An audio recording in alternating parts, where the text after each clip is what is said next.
Bab 87. Jema yang tersisa. Penerbitan buku Ayla disambut hangat oleh banyak pembaca di Eropa dan Asia. Dalam waktu sebulan sejak peluncuran, buku itu masuk daftar rekomendasi di berbagai toko buku besar, bahkan mulai diterjemahkan ke dalam 3 bahasa.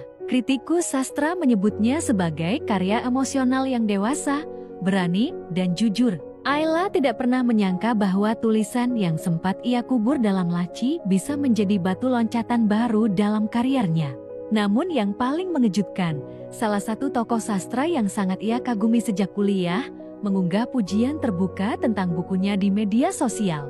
Namun, setelah euforia awal mereda, Ayla kembali merasakan kekosongan yang aneh. Ia duduk di ruang kerjanya, memandangi rak buku, jurnal-jurnal yang telah penuh coretan, dan secangkir teh yang sudah dingin. Tak ada lagi naskah yang mendesak untuk diselesaikan, tak ada lagi email bertubi-tubi dari editor atau agen, dan tak ada juga panggilan Zoom yang menguras energi. Apa aku sekarang seharusnya merasa bahagia? Atau justru bingung? Tanyanya pada diri sendiri. Kepalanya disandarkan ke sandaran kursi, menatap langit-langit ruangan seolah berharap menemukan jawaban di antara retakan kecil di langit-langit. Rehan menemukan Ayla dalam keadaan termenung itu. Ia mendekat pelan dan duduk di lantai, menyandarkan kepalanya di paha Ayla. "Kamu kelihatan kosong," ucapnya lembut. Ayla mengelus rambut suaminya. "Aku pikir setelah ini semua selesai, aku akan merasa lengkap. Tapi ternyata nggak semudah itu. Aku merasa seperti kehilangan sesuatu yang belum sempat benar-benar ku mengerti. Karena kita bukan di garis akhir, Ayla. Kita cuma sedang berbelok arah. Dan setiap belokan baru butuh waktu untuk kita fahami." Rehan menggenggam tangannya. Di tengah pencarian arah barunya, Ayla menerima undangan untuk menjadi pembicara dalam sebuah diskusi sastra virtual bertema perempuan dan luka dalam literatur modern.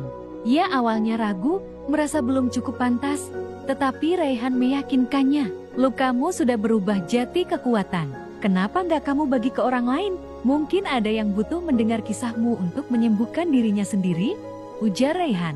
Acara itu dihadiri ratusan peserta dari berbagai negara.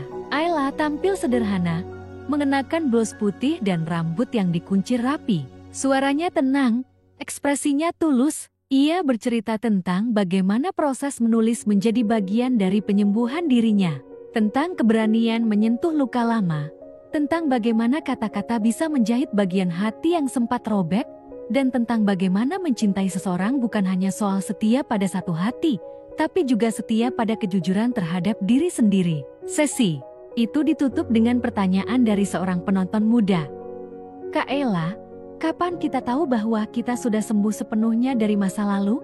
Ayla terdiam sejenak sebelum menjawab, "Saat kamu tidak lagi ingin kembali ke sana, tapi juga tidak takut jika kenangan itu datang menghampiri. Saat kamu bisa memeluk luka itu, mengakuinya, lalu melangkah ke depan tanpa beban." Tepuk tangan memenuhi kolom komentar. Banyak yang tersentuh. Beberapa minggu kemudian, Ayla dan Rehan memutuskan untuk berlibur singkat ke pegunungan. Mereka menyewa villa kecil di lembah hijau yang sepi dari sinyal dan hiruk-pikuk kota. Di sana, waktu seakan melambat.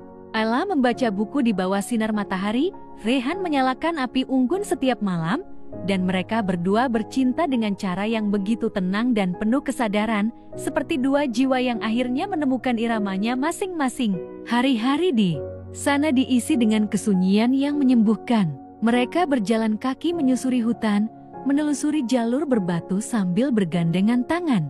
Rehan memotret pemandangan, Ayla menulis puisi-puisi kecil di jurnal barunya. Mereka berbicara tentang mimpi jangka panjang, tentang kemungkinan memiliki anak, dan tentang rumah seperti apa yang ingin mereka tempati 5 tahun lagi. Pada malam terakhir, Ayla duduk di beranda, membiarkan angin gunung membelai wajahnya.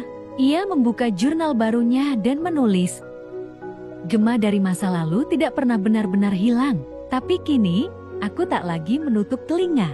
Aku mendengarnya, memahaminya, dan membiarkannya pergi." Rehan datang membawa 2 cangkir coklat hangat. Mereka bersulang dalam diam, menatap langit yang bertabur bintang. Tak ada dialog manis yang kelis, hanya kehadiran, hanya rasa yang tak lagi butuh banyak kata.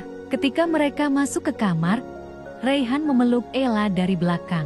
"Aku bahagia bisa berbagi semua ini denganmu," bisiknya. Ayla menoleh, mencium keningnya, dan berkata pelan, "Aku juga.